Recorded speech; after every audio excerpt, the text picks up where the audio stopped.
Hello neighbor, this is Curt with etrailer, and today we're taking a look at the Benton Shifts&Grins 2-bike rack on our 2024 Toyota 4Runner.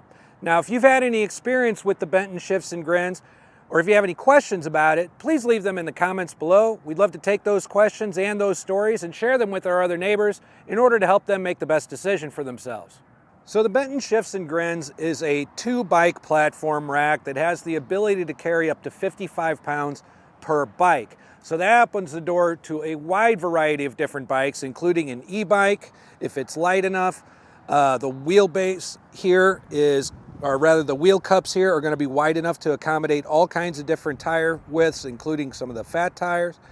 We've also got an adjustable wheelbase here, so this can be spread out or in, so you could actually make it smaller if you need to accommodate for children's bikes.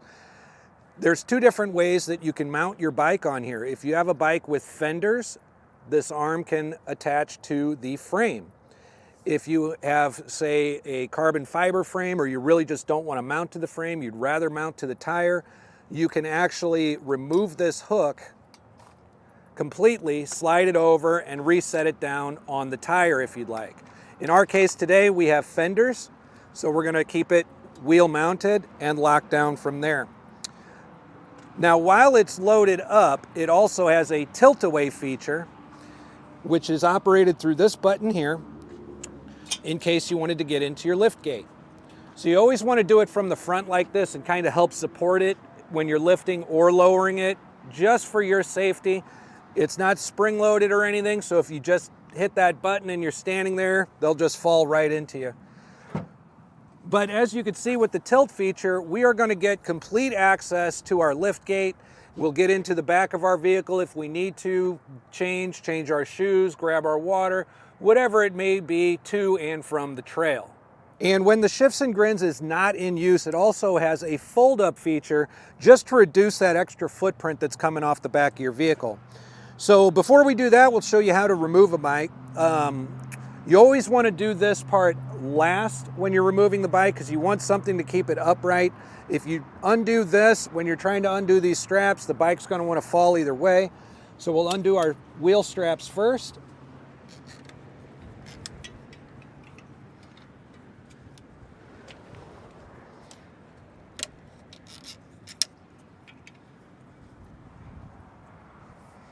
And once you have the wheel straps undone, we're going to go ahead and remove this. We're going to get that folded down and out of the way.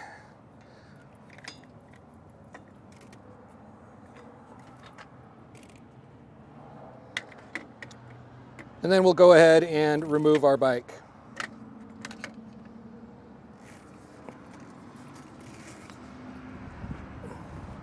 So the next thing we're going to want to do is make sure we got our straps secured there. We're going to go ahead and fold this arm over into the wheel well here, and we'll come around and secure that in as well. This is really just to keep them tied down and not loose and running around everywhere. We're going to use the same button that we used for the tilt down feature to put it up into the stored position and lock it in just like that. Now from this position, you could take a look. We've got a little bit of obstruction here on the license plate, but not much. The taillights are well out of the way and above the bike rack, so you really shouldn't have any visibility issues for any drivers behind you when this is in its fold-up position. As you can see here, we do have some decent visibility, even with it folded up. While there is some obstruction, we can generally use this and get around fairly safely. Same way with the bikes on the rack. There is obviously some obstruction, but as long as you know what kind of clearance you have back there when we're working in reverse, you should be able to maneuver it pretty well. So while it's in its fold-up position, if we take a measurement from the bumper, this is going to take up just under 21.5 inches of extra space in the back. In its full folded down position, it will be adding 35.5 inches to the back of the vehicle. Be conscious too, some bikes have wider handlebars than others, so you may have them up here be a little extra on the back.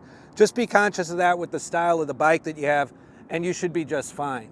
Now, one of the other great features about the Shifts&Grins is that you do get an alignment collar with it. Now, the factory hitch on the 4Runner is a bit of an odd one. The pinhole is located very, very close to the end of the hitch receiver here. So where this alignment collar was placed doesn't quite reach where we need it to. However, you can use an Allen key to actually loosen this and move it forward on your 4Runner so that you can engage this. And the reason why the hitch alignment is so important on this, or so handy I should say, is that this does come with a anti-rattle hitch pin. It would screw on with a bolt like this.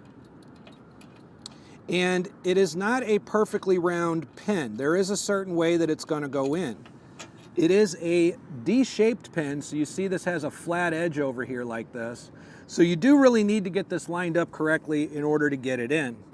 But now that we're taking it out, I'd like to show you how it looks in its stored position. So we're going to go ahead and get this out of the hitch and show you how easy it is to store. Now the first step to putting it into its stored position is first we're going to lift this tab here, and then we're going to get this pressed down while we have it lifted. When both of those are engaged, we could fold it down flat, just like so.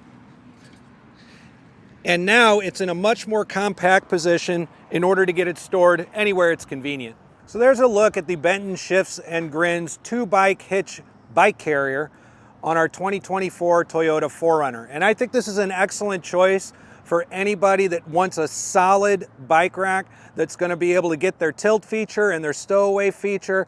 And as an added bonus, there is a 2-bike extension that you can get for the Shifts&Grins that allow you to carry up to 4 bikes at a time. This is Curt with eTrailer. Thanks for stopping by.